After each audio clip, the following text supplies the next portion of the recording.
पाकिस्तान और चीन के इश्तराक से तैयार किए गए 70 JF-17 थंडर तैयारे पाक फिजाएं में शामिल हो गए। तैयारे शामिल होने से पाकिस्तान का दिफा मजीद मजबूत हो गया है। कामरा एयर बेस में तैयारों की शमूलियत के हवाले से एक पुरवकार तकरीब का इनेकाद किया गया। तकरीब में वफाकी वज़ीर दिफा Khawaja Asif, air chief marshal Sohail Aman समेत कई सिविल और अस्करी हुकाम ने शिरकत की।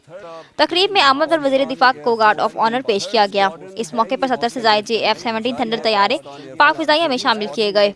पाक फिजाइया के पास ब्लॉक 1 और ब्लॉक 2 तैयारों की मजमूई तादाद 70 से ज़ायद है। तकरीब में फ्लाई पास का भी मुजाहिरा किया गया। वाज़ेह रहे कि पाकिस्तान ने चीन के इश्तराक से JF-17 थंडर तैयारे तैयार किए, जो कि दोनों ममालिक दरमियान लाजवाल दोस्ती की इलामत है।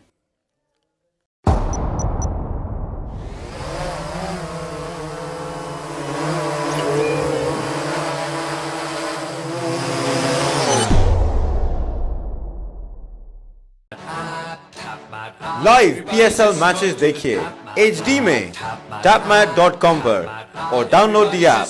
To order our TV boxes, call 021 351 55511.